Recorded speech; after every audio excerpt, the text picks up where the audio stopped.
What's up, nerds? This is the Aligning the Stars podcast. I'm Jordan, I'm Matt. and it's been a while. Yeah. Yeah. Yeah.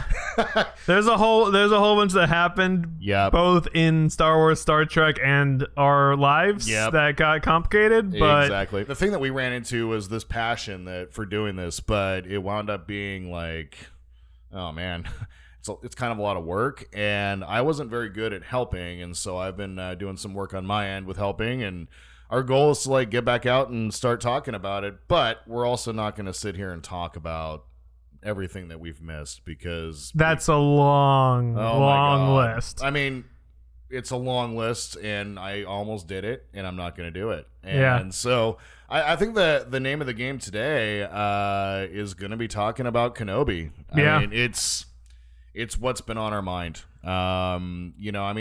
Strange New Worlds absolutely has been fantastic, but we wanted to bring the podcast back with talking about Kenobi.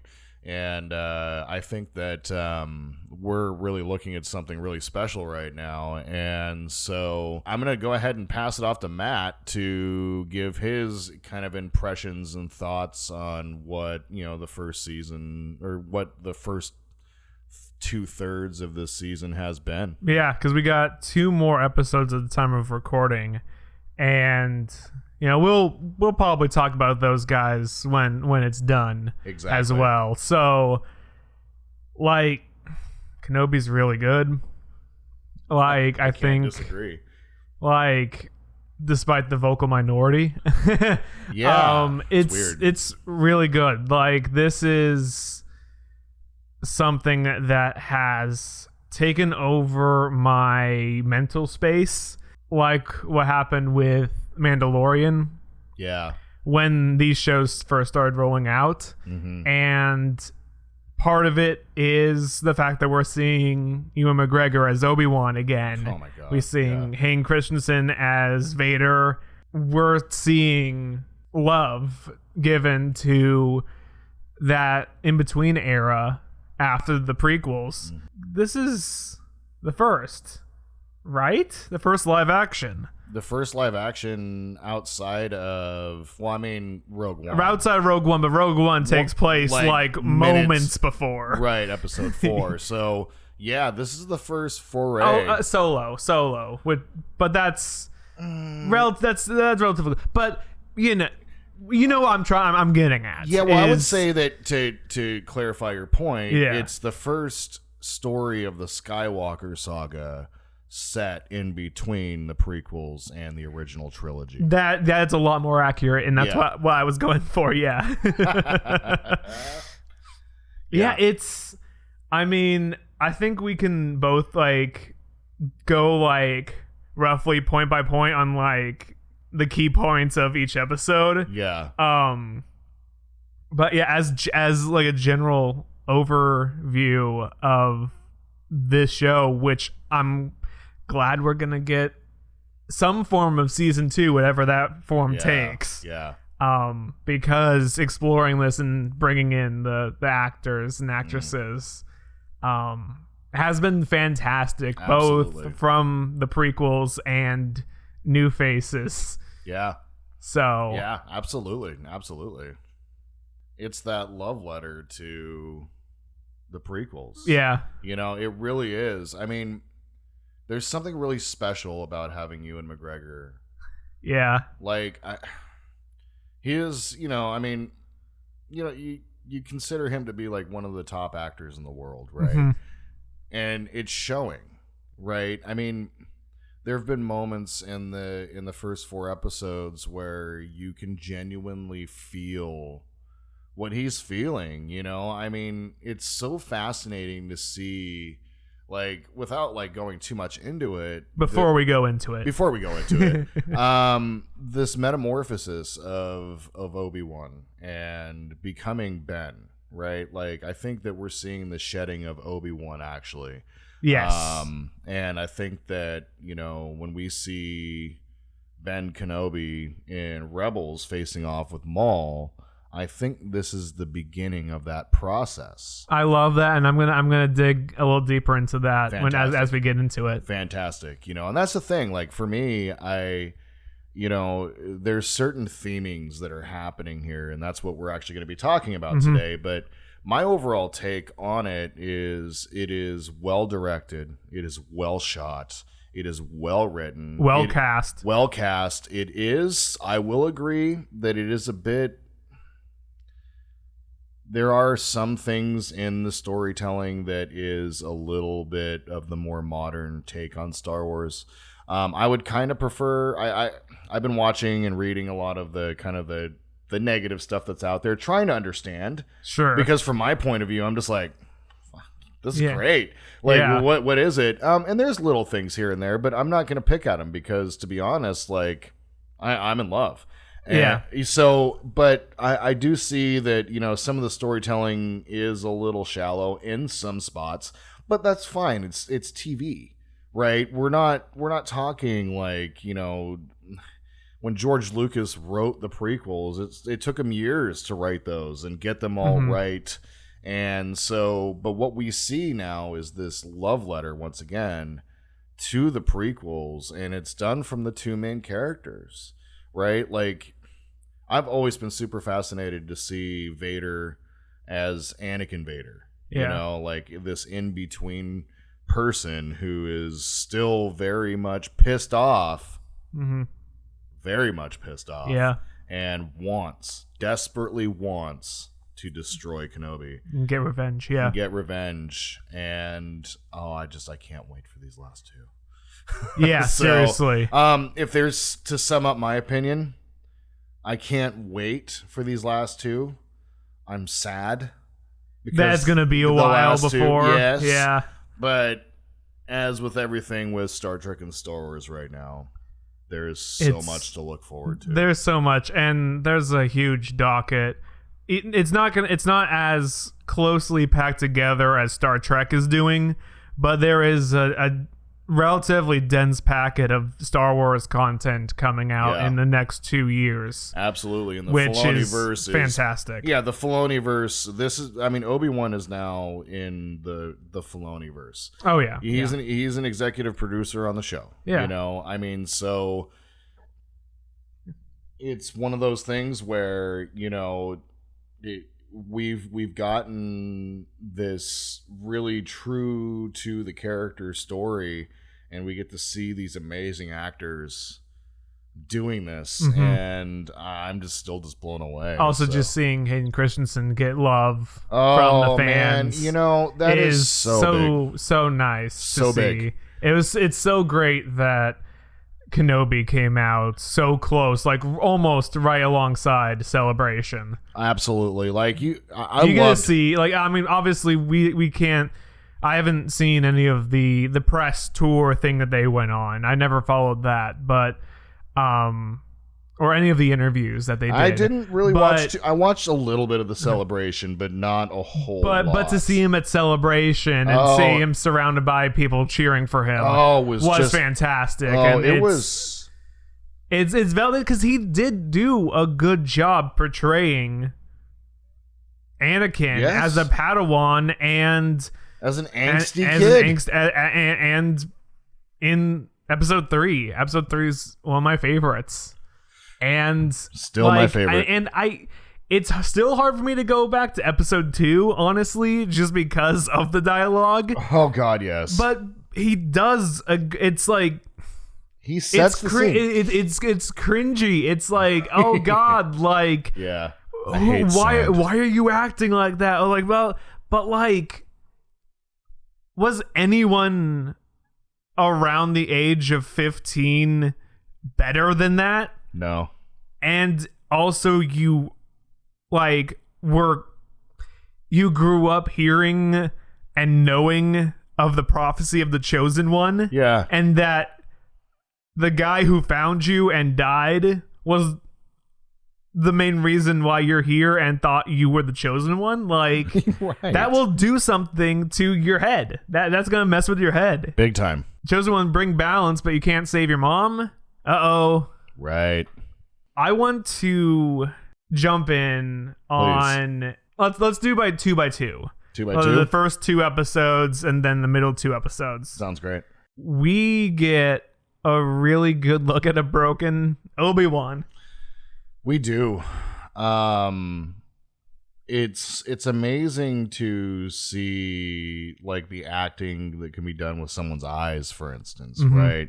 When we watched it together, like when you pointed out the cinematography of it, like that's one thing that I'm going to say is the visuals and the cinematography and the true to canon stuff that's happening is just out of control. You know, but yeah, you get this just broken man. Like he is like just going through the drudges of life. And it's tough. Like it's tough to see that. Like to see someone who was out there helping and doing what he thought was right, be that broken by what happened and feeling personal responsibility for what happened. Yeah. To then just hide. Yeah, the old hermit in the DNC, right? I think, and this is gonna be like a long thing that connects back to your thing about the emergence of Ben Kenobi. Yeah. Is also tied to practically like the death of Obi-Wan. Right. Because he's not completely dead because of course I know him. He's me. Right. But this is more like a metamorphosis. Right. Like he's assumed like Obi-Wan is his middle name now. Yeah. Yeah. Yes. Yeah. Ben Obi-Wan Kenobi. I mean, when he gets to become old Ben, he's just rolling around in his Jedi robes, hanging his lightsaber from his belt, and he don't give a fuck. Yeah. He's like, do something. Obviously you have the symbolism with like the lightsabers being buried on Tatooine. Oh my God. God. Like that, the death of Anakin. Anakin and Obi-Wan. Right. I mean, the only thing that he couldn't bury Anakin. No, that's the only thing he took with him. That's the only thing he could do. Yeah, exactly. That's the only thing he took with him, and it was the only way that he could bury him. I mean, I was kind of like, well, he's just hiding them, and then you brought up the parallel in episode 9 when Rey buries the lightsaber, Luke's and Leia's lightsabers, and then she ignites her own really badass orange lightsaber. Yeah. The parallels there. I mean, once again, it's the thing that you're going to hear us talk a lot about is a lot of the theming that's happening right now and the connections to the overarching story here. Right. And the parallel there was so powerful, like it was like once you brought it up and you sent me this meme, if we can remember, we might throw it up. Yeah, on the screen. I'll put it up. It wasn't really so much of a meme. It was just like a Twitter post. Yeah, that drew the connection that that Anakin's lightsaber was buried twice. Once as Anakin's and again as Luke's. Yeah. It's powerful. Yeah. It really is powerful. And so. And it both being the starting places of both of those characters. Return home. Absolutely. It's crazy. And I want to also touch on the thing I talked to you about with Kenobi and the connections that are weaved throughout the characters we see in those 2 episodes. Oh yeah. You have Obi-Wan, you have Bail Organa, and Owen. Yeah. And Star Wars has an overarching theme, and that is family and hope. Absolutely. I see the trio of Organa, Obi-Wan, and Lars as a family. I do too. Yeah, absolutely. All sharing aspects of Anakin. Yes. Which is so powerful. They all lost someone. Yeah. Organa's gained someone, but I mean they worked alongside Anakin. Right. But when Anakin died, Obi-Wan lost a brother. Owen lost a stepbrother. And then Luke and Leia lost a father. And Luke and Leia lost a father. Yeah. And mother. Yeah. And in rewatching the first 2 episodes of Kenobi, the constant pushing away and devaluing that Owen does to Kenobi. Yeah, I mean, he's like blatantly just rude. And like, we don't want you in our lives. yeah. Like, don't interfere. You've killed enough Skywalkers already. Right. God, that's rough. Which is such a rough line. It really is. But it's accurate. But like, oh. I mean, but that goes back to the theme with what's going on with Obi-Wan. With Obi-Wan. Right? Like, he's having he blames himself. Well, and he cannot forgive himself for what happened. Like, he is blaming himself. You know, when we start talking about Star Trek 2, like, Star Trek and Star Wars is kind of on the same sort of tracks right now. Mm-hmm. Forgiveness, right? And redemption has always been the story, and that's what the Star Trek's been doing lately, specifically with Picard. But with this, you know, you get the sense that, you know, he is just like he's just this shell. Yes. You know, he's this shell, and when Bail comes to him and says, Leia matters just as much as he is. As he does. Yeah. You know, and the thing that, you know, was so powerful about that was immediately afterwards, he's like, you know, you're going to have to let it go. Mm-hmm. We all made mistakes, right? And that's something that Obi-Wan has repeated. Yeah. You know, we've made mistakes. And when Bail says that to him, you know, like, it's almost like this forgiveness moment. There's no one I trust more with my daughter than you. Absolutely. Like, you may have, like, from your point of view, you may have failed, but from our point of view, you gave us our daughter. Mm-hmm. You gave Owen their nephew. Yeah. Right? Owen and Beru, their nephew. And we have these 2 parts of these 2 people that we both loved very much, because whereas Obi-Wan and Anakin were very close, Bail and Padme were very close. Yes. You know, Padme very much looked at Bail as an uncle sort of figure, because their values very much lined up, and they do a lot of that in the Clone Wars. They do a lot of that in the Clone Wars. Like, Padme, like, the more I think about it, Padme's story is actually very fascinating in the Clone Wars, because she has to go through this whole thing where she has to get past the fact that, like, she is, like, used to be the queen of Naboo. Right. And so, like, she's seen as being this like figurehead, where her Senate position is more of just like a given position. She's in a position where she is out constantly trying to prove herself. Absolutely. To everyone else. Absolutely. Despite knowing that she shouldn't have to and doesn't, like, need to. Right. It's just like Anakin. Yeah. It's what brought them together, I really believe. You know, it was that common, like, denominator of, like, trying to prove themselves and being these child prodigies, right? Yeah. Which is another theme that we can talk about in Star Wars. Yeah. You know, we're definitely getting off track here. So I mean, only a little bit. You know, but like, yeah, like, so when Bail comes over to Obi-Wan saying, like, and giving him this affirmation, like, no, like, we need you, she needs you. Like, don't forget that she's also part of Anakin. Right. Exactly. And Padme. Yeah. And that's what gets him going, despite being confronted by that other Jedi who's like, help me. And he tells him, go bury it out in the desert, and live a normal life. You know, just disappear. Yeah.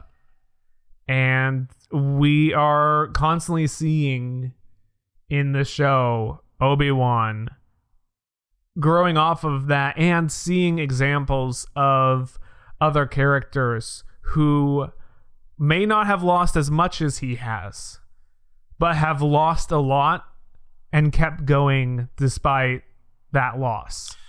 The moment we're talking about this right now, I think of the clone trooper that he sees. You see the clone trooper, yeah. Right. And that clone trooper chose to go the complete opposite, different direction. Right. And you see Obi-Wan. I think the clone trooper recognized him. It's possible. He's part of the 501st, man. Like, I mean, it wasn't just like it's some rando clone. Like, this is the 501st. That and it acts as a reminder to Obi-Wan. But like, yeah, I'm not entirely sure. I'm not disagreeing with he. Right, I think it's 50-50. It's 50-50. But either way, the parallel there is that Obi-Wan is almost in the same state as that trooper.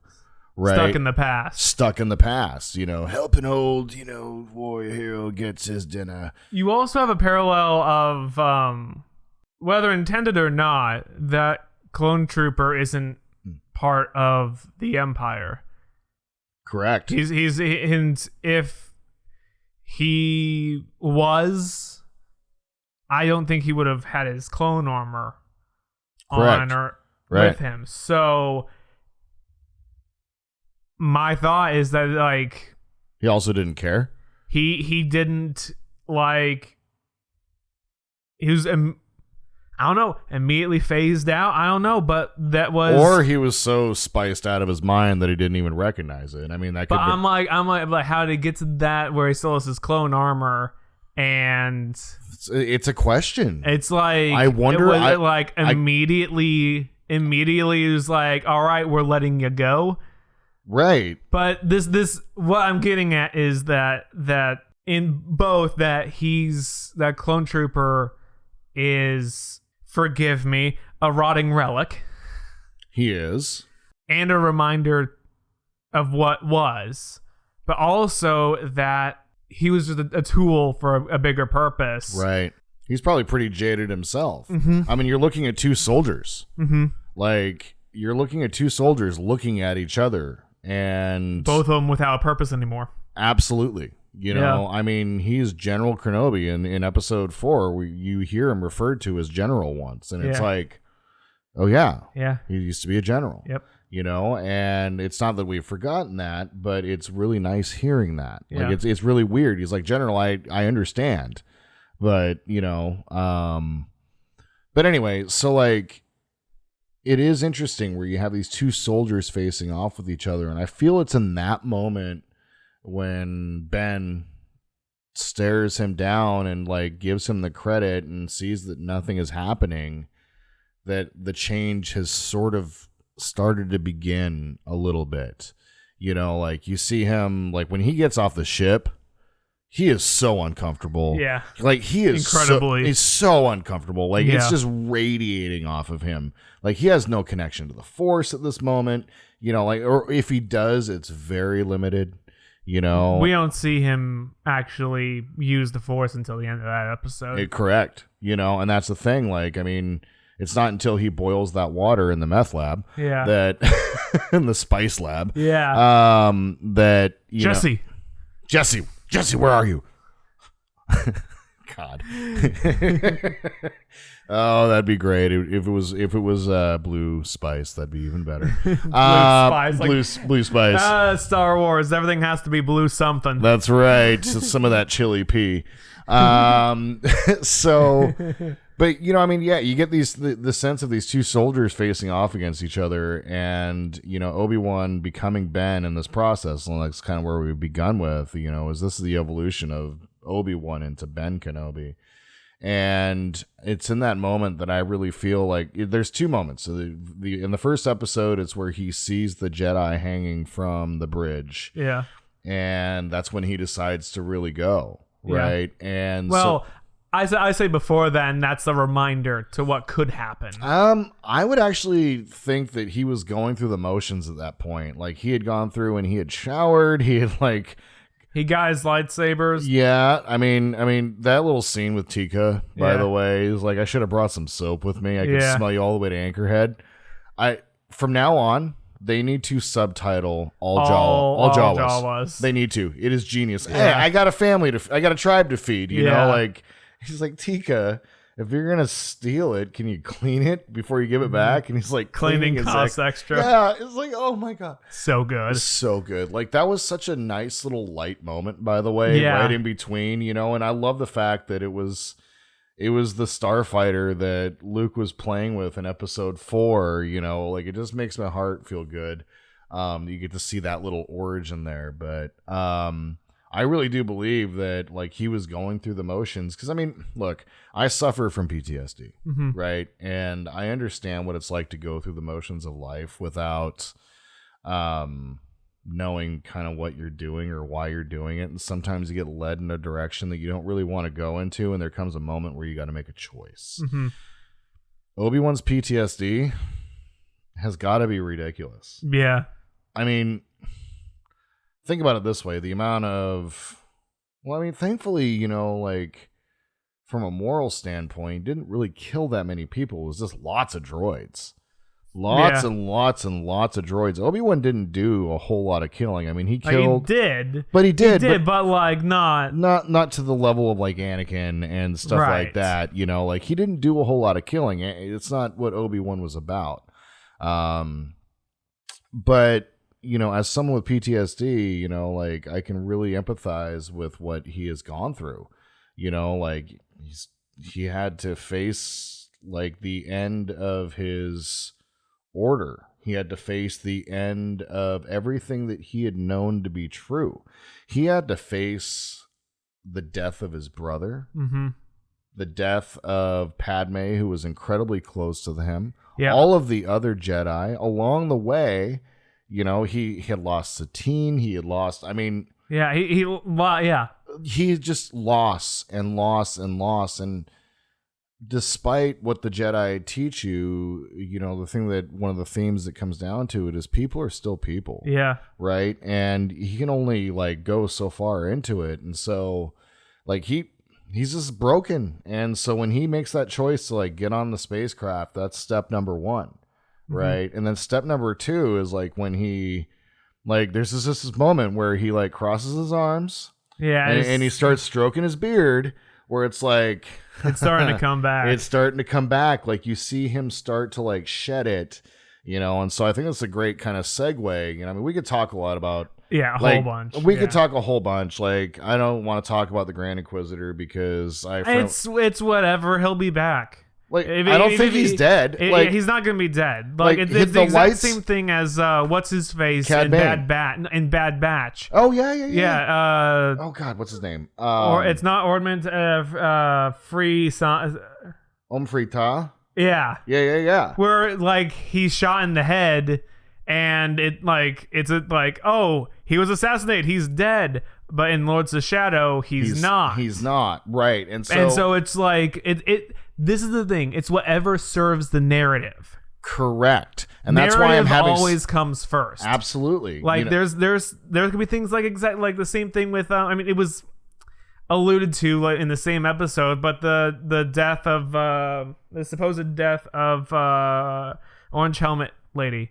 Fennec Shand. Yeah, Fennec Shand. Like but like we got the jingle spurs with you know right with Fett, but I mean I don't have a problem with it. It's here's like the thing. The lights on all of his chest stuff, like that's all like life support stuff. That's all like things that are. And then you're talking about Cad Bane. Well, I'm talking about Cad Bane. I'm also talking about the Grand Inquisitor in episode 2. Like when he's struck down, like his eyes are still open and all the lights on his chest are still up and going. And the Sith also have the ability. I mean, Maul got cut in half. Yeah. He's like fine. there isn't another villain who has gone through a worse death. Right.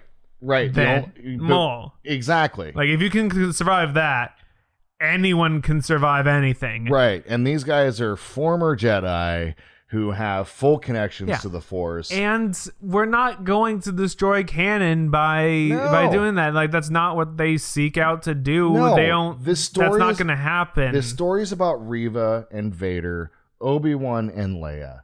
right? Yeah. That's what this story is all about. I mean, and so I have no problem with it. Like, he's gonna if he doesn't show up in this season, even if he doesn't show up in next season, it doesn't matter. It doesn't matter. He's in Rebels. That's right. That's canon. We just assume he lives.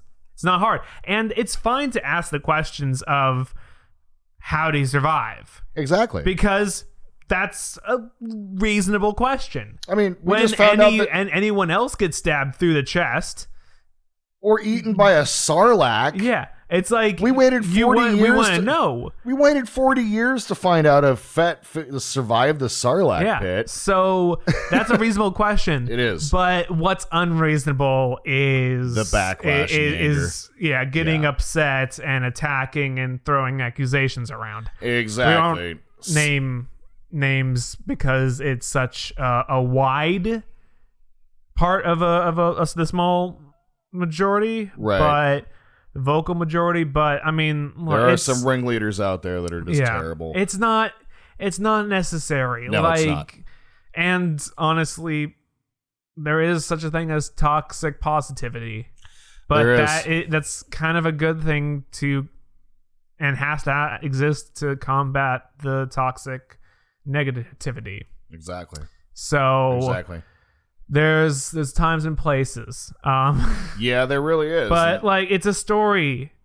Like, just wait, you'll find out. Let's finish the story. We've been taken care of. We've gotten stories to a whole bunch of characters that we never thought we would. I Yeah. mean, I was never expecting to see young Hera in Bad Batch.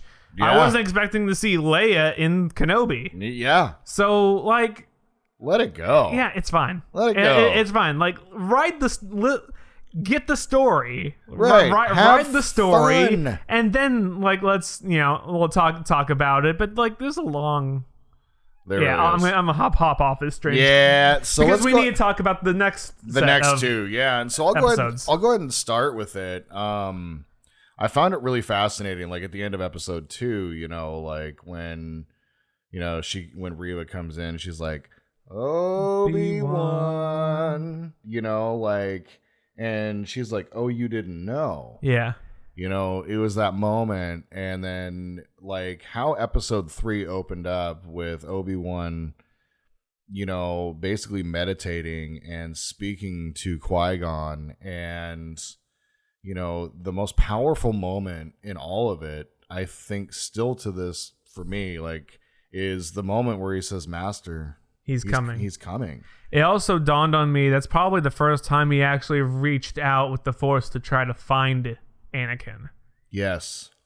Because he probably just closed himself off entirely from the Force and didn't ever think about doing that, because the duel on Mustafar, he didn't have to look out to feel for Anakin. But now that he knows he's alive, bonus points for bonus points for insight check. Absolutely. Yeah. To find Anakin because of being his master. Yeah.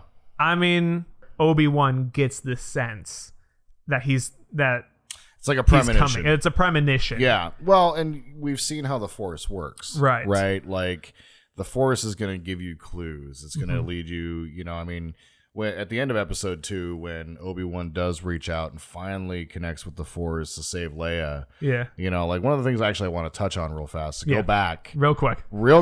that moment was very powerful for me.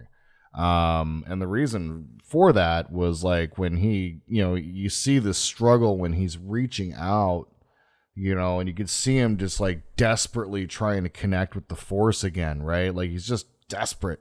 And when it finally happens and he saves her, the look that Leia gets on her face, and then you see the people around going, it's Jedi, right? Jedi. Like hope. Yeah. Like the Empire has not snuffed that out. They haven't snuffed out that hope. They have not snuffed out that hope. I think the people of the Old Republic still know that the Jedi were good, and so that was just a cool moment. So to kind of bring that back into this next episode, there's this moment where like you see him like in that connection to the Force, as he's beginning to get comfortable in those moments, what happens is you start to see Obi-Wan's confidence begin to build a little bit.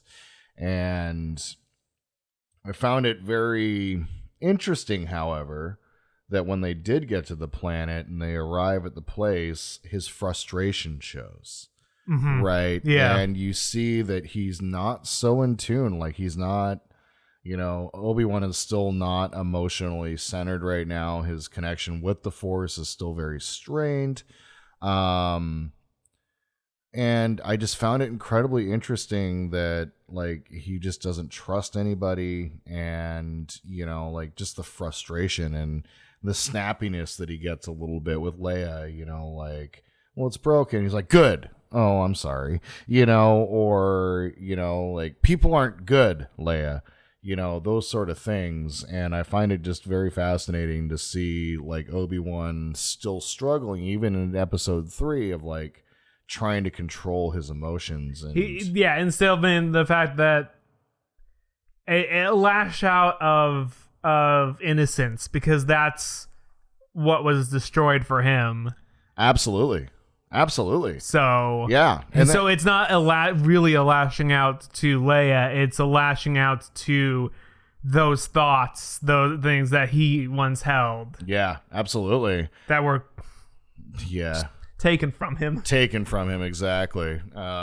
You took her from me.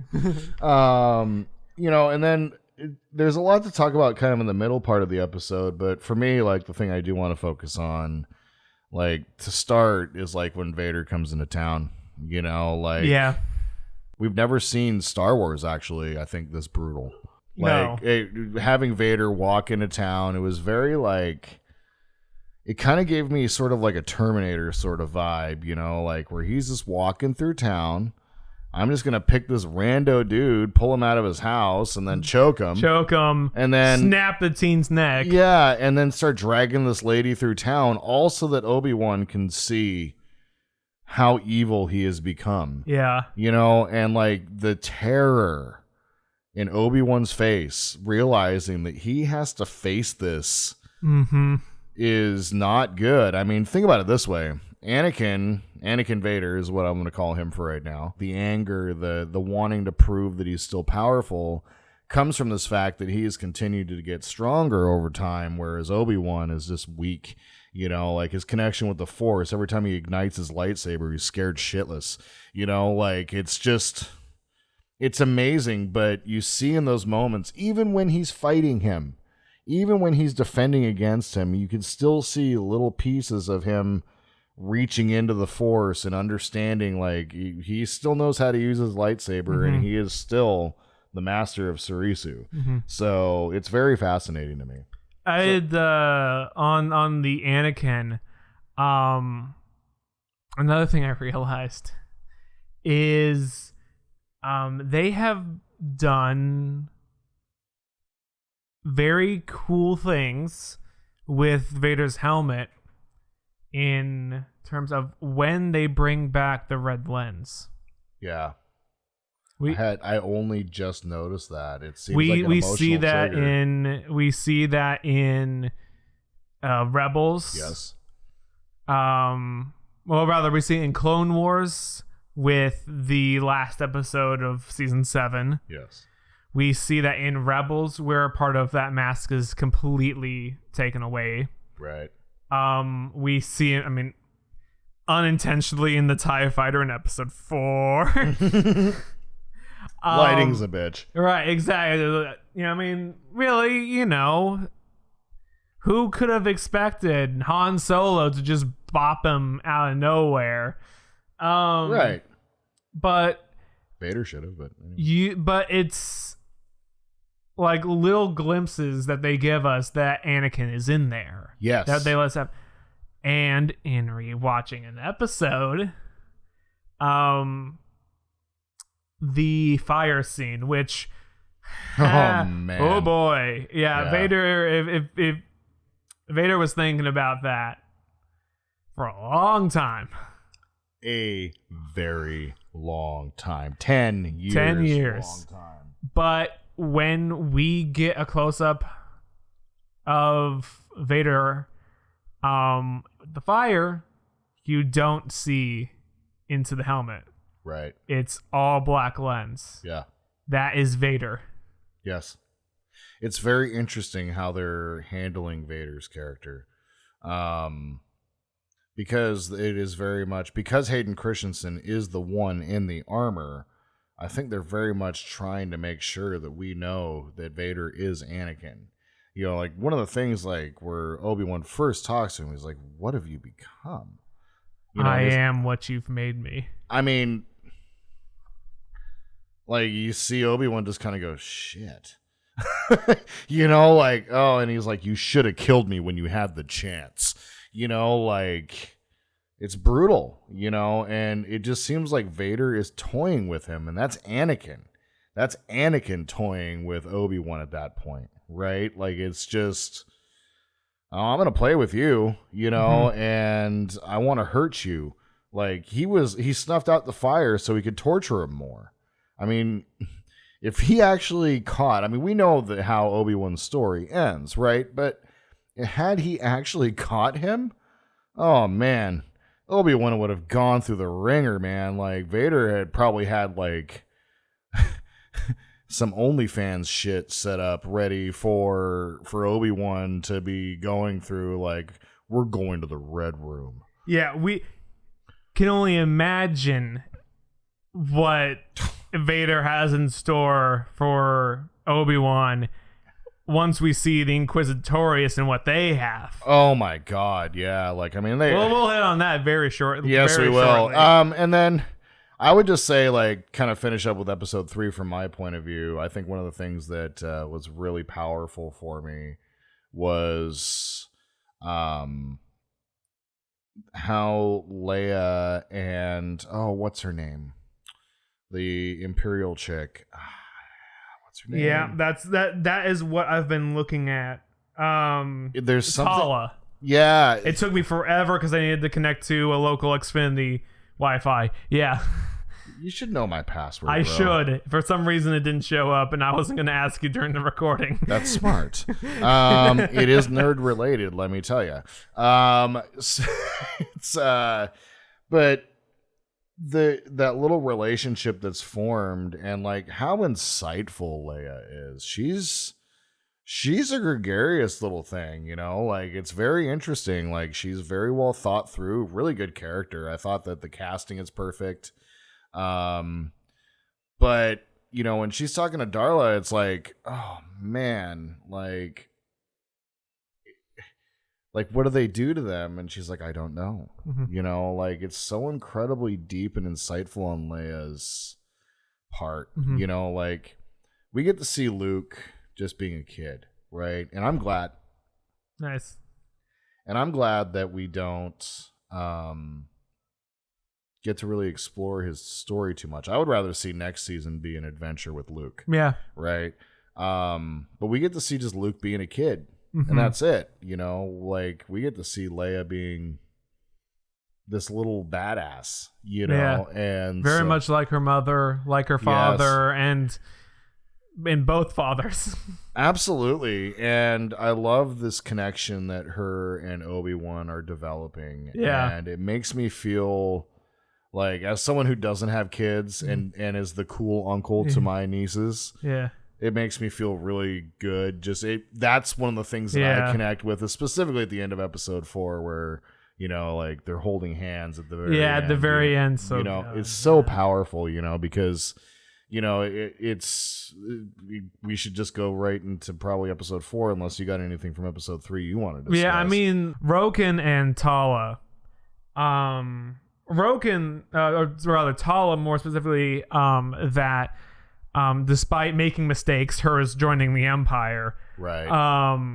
Realizing her mistake, despite great personal risk to herself, and is doing stuff to help despite what's at stake, despite the cost.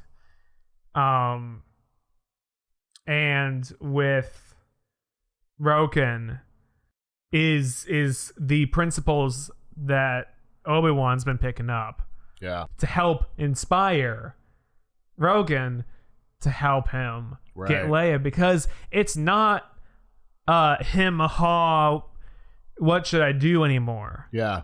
It's Leia's in trouble. We're gonna go get her. Who's with me? I need help. And Tall is the first one's like, I'll fly ya. Yeah. But then it's Roken who comes in and saves the day. Roken comes in and saves. Yeah. And this isn't like, they say that we're not soldiers. I'm like, you will be. This is I think what they're showing here is like the path being the real beginning of the rebellion. Yeah, the small little cells. The first cells that we see and hear about in Rebels. Right. Well, aren't entirely. I mean, but they're not unified. Right. Well, I mean, and the Empire talks about them like they are small, separate cells. Right. I mean, like what they've been dealing with. We see it in Fallen Order, where Saw Gerrera's group is still very loosely organized at that point. Right. And so, and even then, like, to go back even further with Bad Batch at the very, like, second episode of Bad Batch to talk about Saw Gerrera's group, I mean, even more loosely organized, and then you only see in Rogue One this fully assembled group, but even then they're not still doing much. They aren't. They're like in Rebels, it was a fascinating exploration of the right and the wrong way to do a rebellion. Right. And so it's very fascinating. The entire time thinking about it again, but like he was always kept at arm's length. Arm's length, yeah. So the Clone Wars was like, the Jedi can't get involved. Right. Officially. Because that's an internal planet matter, despite the fact that it was a separatist setup and a puppet government. Right. Like, we can't get involved. So then you have Saw Gerrera and his sister doing the fight. The Rebel cells were like, he's an extremist. We keep his at arm's length. Yeah. Because like he is a cell that we've had contact with and we've used, but at this point in Rogue One, he's too far gone. He's too far and extreme to be useful in the long term. Exactly. And so what we're seeing here is exactly, what you're saying. It's those small little cells at the beginning. Cells. And this cell specifically is the transport of Force sensitives. The path to wherever that is, and that's also a very fascinating story as well. And also another thing before we jump into the fourth episode is Jedi Survivor taking place at the same time. Well, there will be that, but we can't speak much on that because we don't know. We have no idea what the game is. No, I know. No, but Quinlan Vos. Right. Was the Quinlan Vos name drop. Yeah, absolutely. That he is alive, he is helping people, and that's another thing for Obi-Wan. Is like another Jedi who he respects, who lost the majority of the same things Obi-Wan lost out there, still fighting the good fight, helping people, and surviving. Right.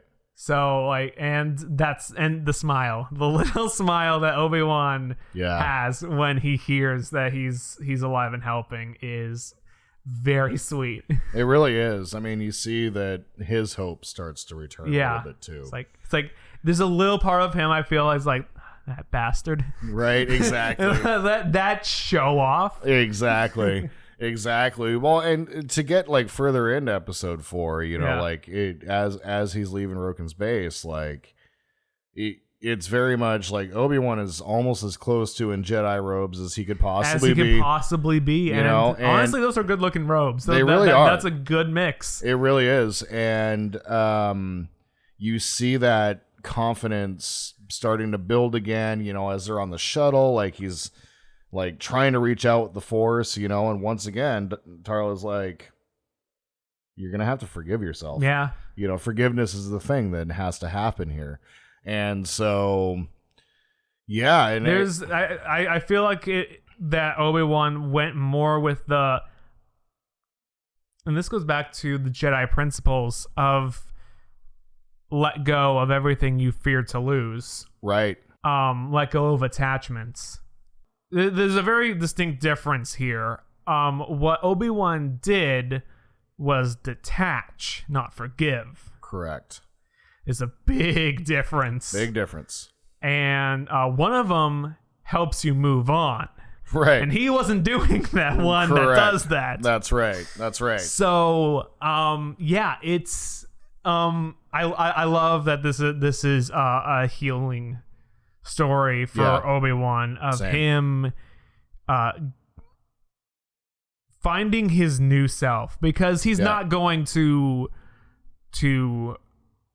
come back as Obi-Wan. That man is dead. He is. And that's a a theme part in- of him. that's a theme in Star Wars. Yeah. It really is. Like Vader, like the death of Anakin and becoming Vader, and then the rebirth of Anakin, right? Like redemption and all of those sort of things. Right. So yeah. And so this is the Ben Kenobi Yes. that's coming out. Yeah. More so Ben Kenobi than Obi-Wan. Right, exactly. But it's the what he's learned, what he's risen above. Right. Look what I've become. Yeah, look what I've risen above. That's right.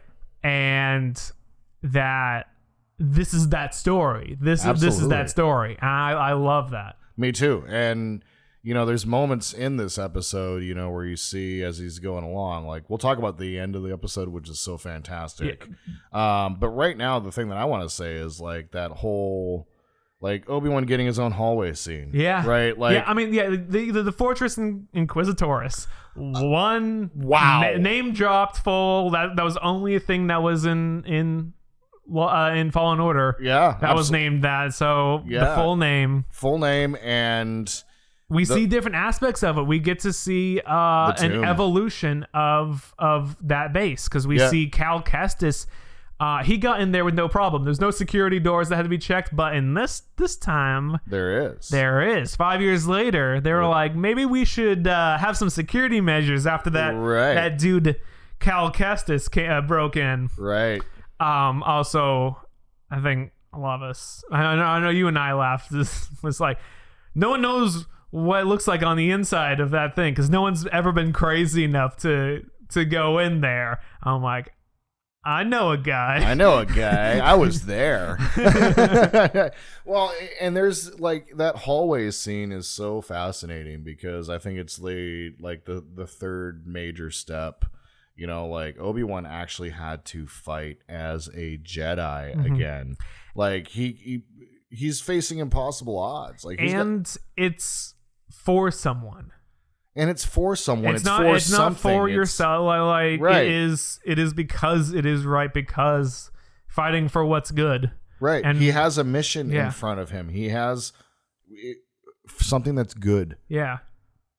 Right. And so you see this, and you see him like he's sloppy at his deflections at first, and then I love the point where he just literally holds his lightsaber straight up in front of him and deflects everyone, because he knows they're all coming. Yeah. Like it's like these troopers obviously were a little bit better at shooting. It's a little weird. Yeah.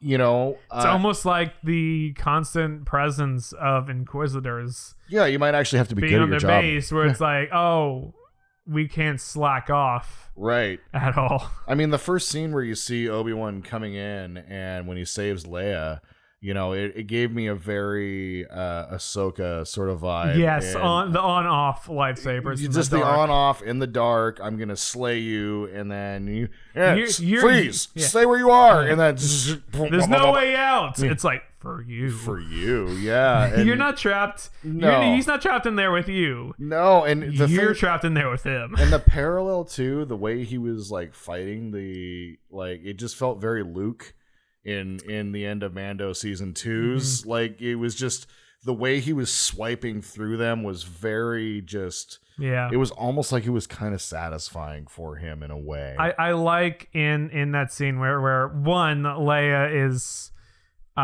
resisting Reva? mind probe. Oh, Yeah. man. One is like, is this a staring contest? I'm like, tell me this isn't a amazing, perfect, sassy casting for young Leia. Oh my God. It was just like that Lord moment. Tarkin, I smelled your foul stench when I was brought aboard. Yeah. I'm like, yeah, like, no, this is exactly Leia. This is exactly Leia, just turned up and with a lot less social inhibitions because she's a child. Right.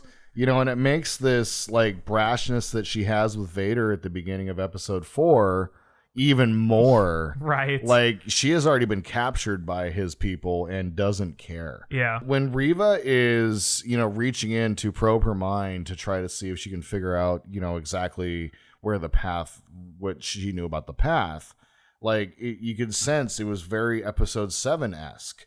Right, yeah. where where Kylo Ren is trying to reach into Rey, and she's just kind of like resisting back. Well, yeah. Rey pushes back into him, yes. which is fascinating. Whereas Leia just kind of takes it and then drops some sass. Yeah, like, is this a staring contest? And then she lets go, and she's like, "You're strong." Right, and so it's like, the thing that you brought up is like, well, she can't really know that. Yeah, like Reva has to die this season because word can't get out. Or does she? Did you read my text the other night? No. I think I saw it. So the hot take that I have is Reva is going to make the conversion back to the light side. So she is pursuing. We're gonna have a redemption story here. And it's the only way that it explains why Reva's alive and how she has survived Vader knowing, and why no one knows that Leia is as powerful in the Force as she is. The feeling that I have is that Reva, when she was escaping with all of those Padawans in the beginning, like when she was caught by the Grand Inquisitor, like, I pulled you from the trash heap sort of thing. Very, very Michael Burnham from the Mirror Universe sort of thing. But with that, like, I think that her mission this entire time, the reason she's been so obsessed with Obi-Wan is she's trying to get back with him so that she can go on to the other side. I really do believe that we see a Reva redemption story. That's my hot take. That's the feeling that I get. I will certify that as a hot take. Because how is Obi-Wan going to beat Vader by himself right now? How? That's the question I have. I mean, obviously he's not. He's not. But he'll probably face off with him one more time, but he's not going to, obviously. Right. And so, but that's the thing. Like, I mean, I think I think I'm not really anywhere with it, but it is something that I'm really. It's a thing. It's a thing in my mind because, like, she didn't tell Vader about Leia's strength with the Force, right? And so it's very interesting. But that was a big divergence. That was a big. But with that being said, like, that whole scene is so fascinating, and like, as like to lead off into the very end of the episode, because I know we should get finished with this here soon. To 45 minutes. I mean, you also have the tomb. The Jedi tomb, which Master helps. Terra Sinuble, Yeah. Makes me so sad. And I mean, the obviously, fact that he was a Jedi, he was already a master during the High Republic, and was on the High Council for a little bit, as well. Like, he has seen several and taught several Padawans, yes, and seen a whole bunch, and ultimately. That's where his story ends. Was captured, killed, and entombed. Yeah, which helped, because when I was looking, when I watched it for the first time, I thought that it was like, frozen in amber. Like, I actually had a Jurassic Park thing. there too. Yeah. So I was like, are they like, is this like a stasis thing, a trophy room? Because the Jedi, the youngling didn't make sense. Like, you have to, like, they aren't gonna, like, dress him up, and like he wouldn't be wearing that out in the world. No, it was an immediate capture. It was an immediate capture and kill. Yeah. And then was like preserved. Yeah. Preserved in a tomb. There is in the background. There looks very much like a what could be a Mace Windu sort of character in there. No. I think I know exactly what you're talking about because I think I saw that tweet as well. Mace had lost his right hand. Oh, and that character has a right hand. There we go. Yep. Well, there solves that. So, but yeah, to kind of like spin off to like the end of that episode, like that scene where, you know, first off, having the scene a Purge Trooper was so cool. It was so cool to see the Purge Trooper. But then like where Obi-Wan is literally holding the door shut and holding the water in place. I think that was just one of the most powerful moments. I think that's when it sealed his reconnection to the Force. And when he kind of gets back into the hallway with them, you see this sort of the sass. He's he's back and connected with the Force. And it feels like Stella's got his groove back, you know, sort of thing. Like he's just, all right, here we go. You know, like I am so fascinated to see what's coming next. Two episodes, because like that's we've got a couple more things to wrap up. Yeah, we really do. But I mean, that's the beauty of this. I mean, only like Ewan McGregor and Hayden Christensen have both said we'd love to do season 2. You don't just say that. You don't just say that. You also don't say, I hope you guys like 1, 2, 3, 4, 5, 6, 7, 8. Episode 8. Episode exactly. At Celebration without. Yeah. So we're definitely going to see more. I'm looking forward to whatever form that takes, whether that's a continuation of Obi-Wan or give us a Vader story, or if it's named something else, but it's under the same thing. Yeah, we could just. But I'm glad that there's gonna be more. Yeah. So whatever form that takes. I also wanted to say thanks to Fallen Order when Leia was put up in that chair. I was like, the brief moment, I'm like, I forgot that Leia was Leia. And I was like, oh, fuck. Oh, please don't. Oh, what are they going to do? Yeah. Oh, God, what are they going to do? Because we know what happened in that chair. Well, in those chairs. Yeah. And I'm like, oh, just the idea of a 10-year-old being strapped into that. It's only alluded to. Which only further disproves my Reva theory. So anyway. Yeah. That we know what goes on. It was only alluded to that what's her face from Fallen Order? Her Padawan. Oh, Seer's Padawan. Trilla. Yeah. Yes. That the Trilla probably wasn't that much older, but the. Yeah, just the idea of a little 10-year-old being strapped into that chair and like is awful. But I mean, once again, like what Obi-Wan is doing is showing the brutality. Like the one thing that I've really appreciated, specifically like with the last couple episodes of Boba Fett, you know, like they showed us the glassing of Mandalore. Right, like they're showing the brutalness. It was a surprise to get that, but it was amazing. They're starting to show like how brutal the Empire really is, you know, and like right now it's at the height of them still taking over the galaxy. The whole 18 19 years that the Empire is there. We could softball and say even 15, but like that's when the Empire is at its most powerful. Absolutely. So we're seeing them at their absolute height right now. Like, because what happens is on the other side is the rebellion is now started to firmly take over. There are entire systems that are not with the program, right? Yeah. And so we're only just at the beginning of this rebellion 10 years deep, right? Yeah. And so it's very interesting to see just the brutality of the Empire right now.